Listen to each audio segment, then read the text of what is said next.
वीतराग विज्ञानता, शिव स्वरूप शिवकार,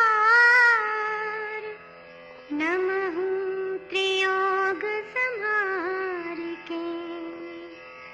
वीतराग विज्ञान अर्थात विकार रहित ज्ञान स्वभाव सारभूत है। वो मंगल स्वरूप है और मंगलकारी है। मैं उसे मन वचन काय इन तीनों योगों को वश में करके नमस्कार करता हूं।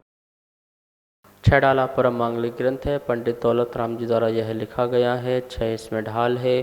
चौथी ढाल का स्वाध्याय चल रहा था। कल 8वां नंबर का छंद देखा था, जिसमें बताया गया था कि सम्यक ज्ञान से आत्मज्ञान की जो प्राप्ति होती है, उसके माध्यम से ही जीव को मुक्ति मिलती है।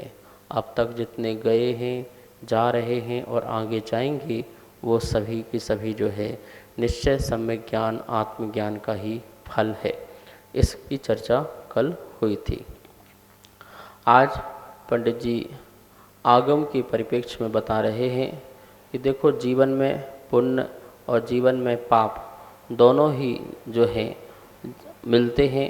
ऐसे संयोग मिला करते हैं, पुण्य के भी और पाप के भी। अधिकांशतः क्या होता है, जब पुण्य का उदय आता है तो आदमी बहुत प्रसन्न हो जाता है, बहुत खुश हो जाता है, हर्षित हो जाता है। और जब पाप का उदय आता है तो आदमी दुखी हो जाता है, बहुत परेशान हो जाता है। पुण्य में सुख के काल में वह धर्म को छोड़ देता है, और जब दुख के काल आता है तो वो धर्म कर नहीं पाता है। तो इस प्रकार से पुण्य पाप ये दोनों जो पर्याय हैं, ये अपनी नहीं, ये पौद्गलिक पर्याय हैं, पर के निमित्त से उत्पन्न होने वाली पर्याय हैं।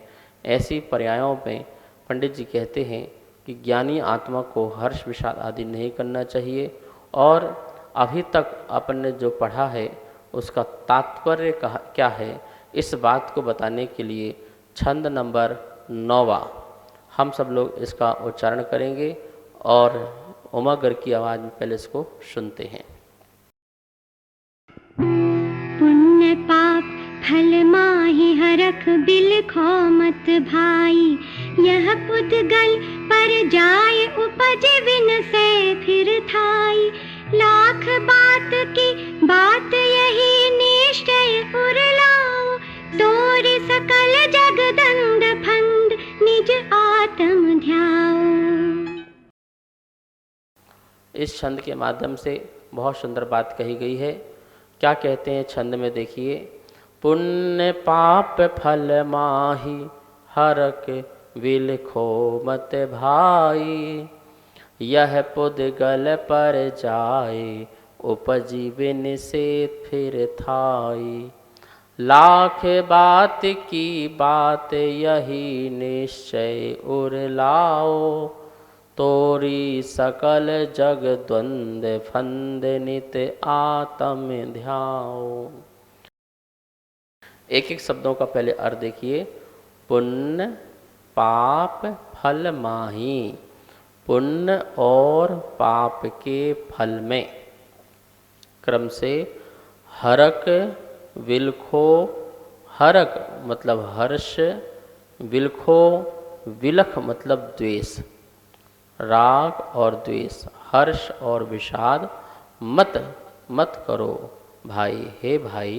हे भव्य जीवो, क्या मत करो?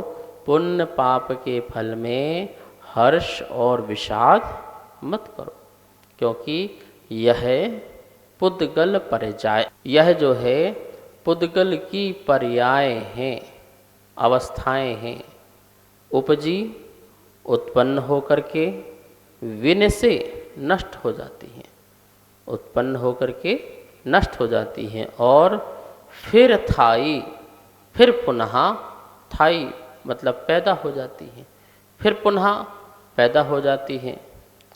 तोरी, इसलिए तोरी तोड़कर, तोड़कर सकल संपूर्ण, तोड़कर संपूर्ण जग द्वंद फंद, जगत के जितने भी द्वंद और फंद हैं, तो जगत के द्वंद और फंद यदि कोई हैं तो वो पुण्य और पाप ही है। ये पुण्य पाप ही जगत के द्वंद्व फंद हैं।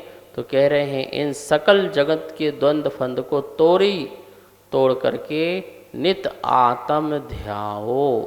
क्या करो?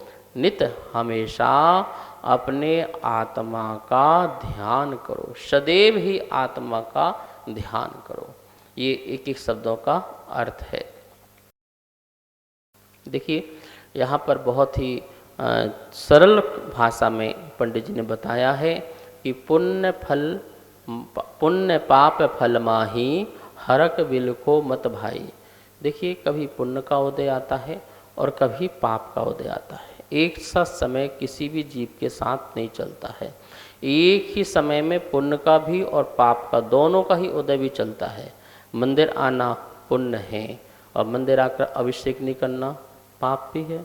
तो देखिए पुण्य का उदय भी चल रहा है और पाप का उदय भी चल रहा है।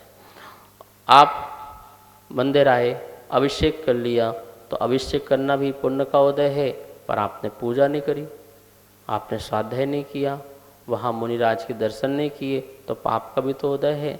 तो प्रति समय पुण्य का उदय भी और पाप का उदय भी। बस ये है पुण्य की मात्रा ज़्यादा होती है तो पाप दिखता नहीं है, या पाप की मात्रा ज़्यादा होती है तो पुण्य दिखता नहीं है। लेकिन एक ही समय में दोनों का भी उदय चला करता है। तो पुण्य का उदय और पाप का उदय, देवों का पुण्य का उदय है, लेकिन पाप का भी उदय है कि वो मुनि नहीं बन सकते, वो संयमी नहीं बन सकते, वो व्रती नहीं बन सकते, वो महाव्रती नहीं बन सकते। तो कितना बड़ा पाप कर्म का उदय है। यदि कहा जाए कि ना देवों का पाप कर्म का उदय बताओ, तो क्या बताएंगे आप? यह है ना पाप कर्म का उदय, चारित्र मोहनी कर्म का इतना तीव्र उदय चल रहा है कि जिसके कारण अपनी इच्छाओं को नहीं रोक सकते, वो अपने संयम को धारण नहीं कर सकते, तपस्या के मार्ग में नहीं बढ़ सकते, आकिंचन नहीं हो सकते हैं। तो ऐसे जो देव हैं उनका पाप कर्म का निश्चित ही क्या है, उदय चल रहा है। तो यहाँ बता रहे हैं पुण्य पाप फल माही। हमें लगता है पुण्य और पाप दोनों में जब उदय आए तो हमें क्या करना चाहिए। पहले तो समझ लें पुण्य किसे कहते हैं और पाप किसे कहते हैं। अनुकूल साधन जहाँ प्राप्त होते हैं वो पुण्य होता है, और जहाँ हमारे प्रतिकूल साधन मिलते हैं उसे पाप कहते हैं। यही पुण्य और पाप की परिभाषा है। शास्त्रों में पूज्यपाद स्वामी ने सर्वार्थ सिद्धि में बताया है, जो आत्मा को पवित्र करे वो पुण्य है, और जो आत्मा को अपवित्र करे वह पाप है। मतलब जो गलत कार्य से बचाए वो पुण्य है, जो गलत कार्य में लगाए वह पाप है। तो इस प्रकार से पुण्य और पाप से वस्तुओं का संयोग और वियोग हुआ करता है, ऐसा समझना। हमारे मन के मुताबिक जितने भी अनुकूल साधन की प्राप्ति हो जाए उसे पुण्य समझना, और हमारे मन के प्रतिकूल जितने भी साधन मिल जाए समझ लेना वो पाप है। आपके घर में बेटा पैदा हुआ, अब उसे आप पुण्य कहेंगे या पाप कहेंगे? यदि बेटा आपकी आज्ञा में है, आपके संस्कार में है और आपके अनुसार चलने वाला है और आपके जो धर्म है उसको स्वीकार करने वाला है, तो ये आपका पुण्य का उदय है। लेकिन बेटा आपके प्रतिकूल है, वो मित्र नहीं शत्रु बन के पैदा हुआ है और धर्म के संस्कार नहीं है, माता पिता की आज्ञा नहीं मानता है, उनके अनुसार नहीं चलता है, उनका अपमान करता है, तो बोलिए आपका पुण्य का उदय है कि पाप का उदय है? ये आपके पाप के उदय से ऐसा बेटा प्राप्त हुआ है जो आपको दुख दे रहा है, जो आपको कष्ट और पीड़ा दे रहा है। तो देखो बेटा पाप भी है और बेटा पुण्य भी है। पुण्य के उदय से अच्छे बेटे होते हैं जो हमारे धर्म को, हमारे परिवार की इज्जत मान सम्मान को आगे बढ़ाते हैं, और जब पाप का उदय होता है तो वही बेटा हमारे इज्जत मान सम्मान को दांव में लगा देता है और हमारे घर के परिवार के संस्कारों को नष्ट कर देता है। ये पाप का उदय है। तो ये मत समझना कि कोई वस्तु पुण्य है कोई वस्तु पाप है, ऐसा नहीं है। जो आपके मन के मुताबिक चले, अर्थात आपके अनुकूल कोई भी साधन हो, चाहे बेटा हो, बेटी हो, पति हो, पत्नी हो, माता पिता हो, परिवार हो, मित्र हो, सखा हो, और जितना भी धन वैभव संपत्ति हो, जो आपके लिए खुश दे, आपके लिए सुखी दे, आपके लिए अच्छा अनुभव दे, उसका नाम जो है पुण्य। और जो आपको दुख दे, जो आपको कष्ट दे, जो आपको पीड़ा दे, XYZ कोई भी वस्तु हो सकती है, वो सब पाप है। लेकिन इन दोनों का संयोग कैसे होता है? तो ये कर्म के उदय से होता है। साता वेदनी कर्म का उदय और एक असाता वेदनी कर्म का उदय। इस प्रकार से पुण्य प्रगतियाँ और पाप प्रगतियाँ हुआ करती हैं। पुण्य प्रगतियाँ जब उदय होती हैं तो शुभ आयु, शुभ नाम, शुभ गोत्र, इस प्रकार से शुभ वेदनी ये हमें प्राप्त होते हैं।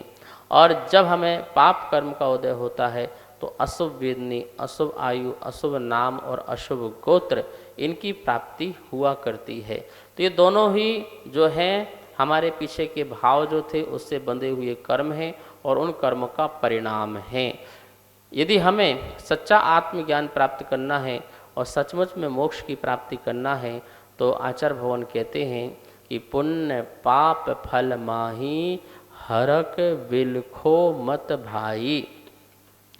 पुण्य फल माही, पुण्य के उदय में हरक मत भाई, हे भाई, हे भवजीवो, हर्ष मत हो, खुश मत हो, प्रसन्न मत हो, अपने आप को जो है बहुत बड़ा गर्व महसूस मत करो।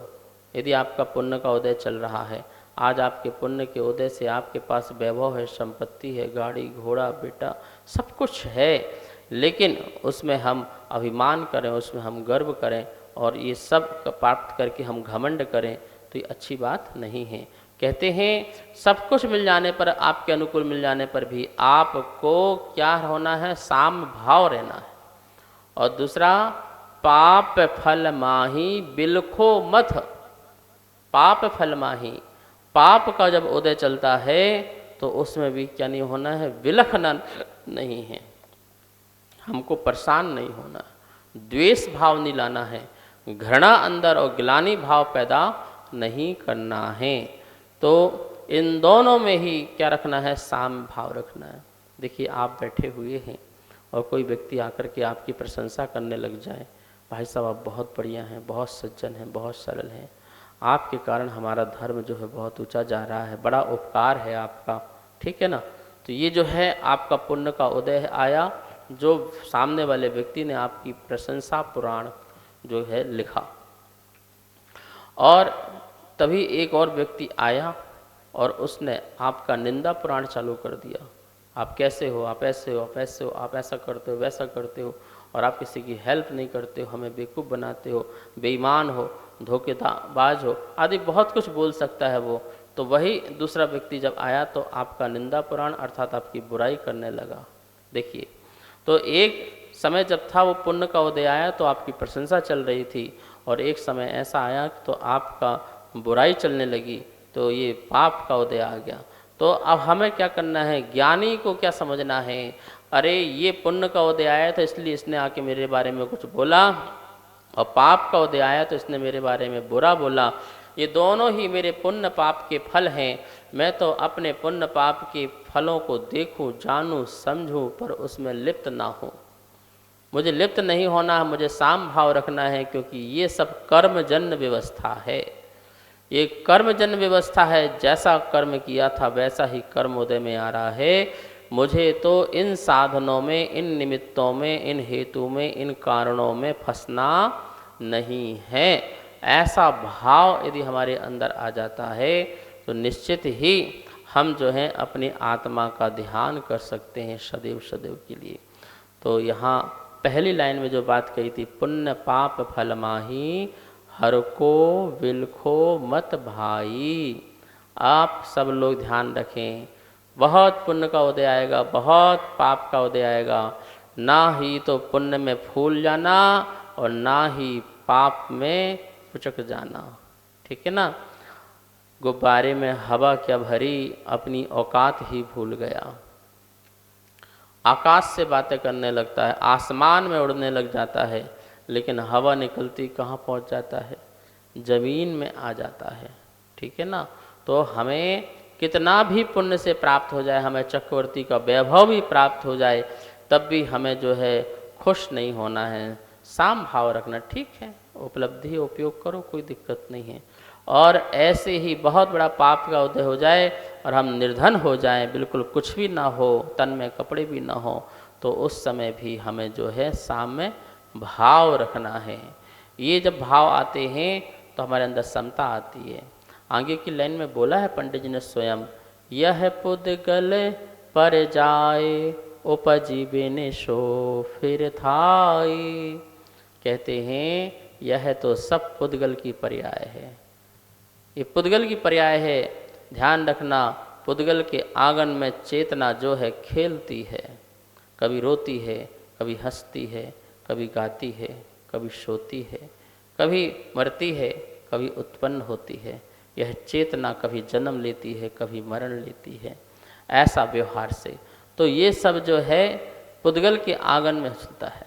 किसी कवि ने कहा है, पुद्गले आंगन खेलता चेतन, कभी इस वन में कभी उस वन में, पुद्गले आंगन। तो यह सब पुण्य पाप जो है पुद्गल पर जाए, पुद्गल की पर्याय हैं, पुद्गल की अवस्थाएं हैं। क्या होती हैं? जो उपजी उत्पन्न होती हैं, फिर विनशी नष्ट हो जाती हैं, फिर थाई फिर पुनः पैदा हो जाती हैं।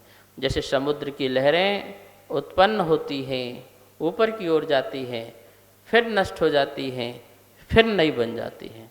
ये क्या हो रहा है? उत्पन्न होकर के बनना, बिगड़ना, बढ़ना, बिगड़ना, यही चलता है। ऐसे ही कर्म बनते हैं, फिर उदय में आते हैं, फिर क्षय को प्राप्त हो जाते हैं, फिर कर्म बनते हैं, फिर उदय में आते हैं, क्षय को प्राप्त हो जाते हैं। तो ये जितने भी पुद्गल पाप हैं, पुण्य हैं, ये पुद्गल की पर्याय हैं। अभी अच्छा चल रहा था, फिर अभी बुरा हो गया।